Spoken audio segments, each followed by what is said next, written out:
Apa itu globalisasi? Globalisasi adalah kondisi seperti dunia yang semakin terhubung di berbagai aspek kehidupan, termasuk ekonomi, teknologi, budaya, dan politik. Globalisasi memungkinkan orang, barang, jasa, dan informasi untuk bergerak lebih bebas dan cepat ke seluruh dunia. Hal ini membantu kita mengetahui lebih banyak dari berbagai belahan dunia, mencoba makanan dari negara lain, mengikuti berbagai tren di media sosial, komunikasi dengan orang dari berbagai negara, dan terinformasi isu global. Pengaruh globalisasi bagi bangsa dan negara. Dengan globalisasi, maka peluang untuk mendapatkan hasil produksi semakin luas. Perkembangan ilmu pengetahuan yang semakin cepat. Dampak positif dari globalisasi. 1. Pertumbuhan ekonomi. Globalisasi memungkinkan negara-negara berkembang untuk berpartisipasi dalam perdagangan internasional dan mendapatkan akses ke pasar yang lebih besar. Contohnya, China telah mengalami pertumbuhan ekonomi yang pesat sejak terlibat dalam perdagangan global dan menjadi salah satu pesat manufaktur dunia. 2. Peningkatan kualitas hidup.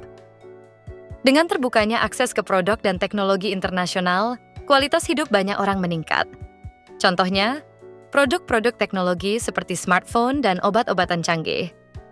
Kini lebih mudah diakses di seluruh dunia, termasuk di negara berkembang. 3. Pertukaran budaya dan pengetahuan. Globalisasi mempercepat pertukaran ide, budaya, dan pengetahuan di antara negara-negara yang dapat memperkaya masyarakat. Contohnya, musik, makanan, dan mode dari berbagai budaya menjadi populer di seluruh dunia, seperti penyebaran musik K-pop dari Korea Selatan yang diadopsi secara global. Keempat, inovasi teknologi. Perusahaan global bersaing untuk mengembangkan teknologi baru yang membantu meningkatkan produktivitas dan efisiensi. Contohnya, perusahaan-perusahaan teknologi di Amerika Serikat seperti Google dan Apple menciptakan inovasi yang mempengaruhi kehidupan di seluruh dunia. Dampak negatif dari globalisasi. Ketimpangan ekonomi. Tidak semua negara atau individu mendapat manfaat yang sama dari globalisasi. Negara berkembang kadang tertinggal dan terjebak dalam kemiskinan. Contohnya, sementara beberapa negara berkembang mengalami pertumbuhan ekonomi pesat, negara-negara miskin di Afrika masih menghadapi tantangan besar dalam mengakses pasar global.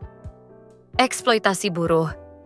Globalisasi seringkali menyebabkan eksploitasi buruh di negara-negara berkembang, di mana upah rendah dan kondisi kerja buruk diterapkan untuk memaksimalkan keuntungan. Contohnya, banyak pabrik tekstil di Asia Tenggara, seperti di Bangladesh, yang mengeksploitasi pekerja dengan upah rendah dan kondisi kerja yang tidak aman. Kerusakan lingkungan. Produk massal dan peningkatan perdagangan internasional menyebabkan polusi, deforestasi, dan penggunaan sumber daya alam yang berlebihan.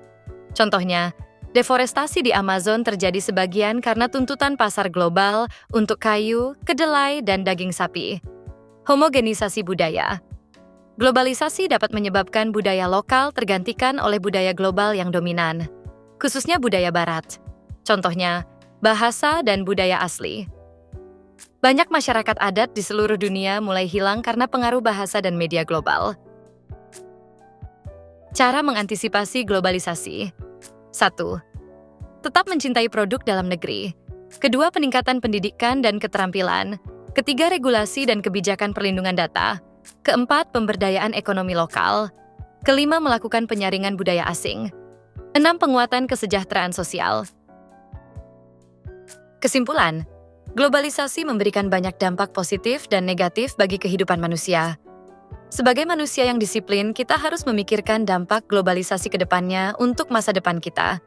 Kita juga harus bisa memilah dampak yang harus dibuang dan dampak yang harus diambil dari globalisasi itu.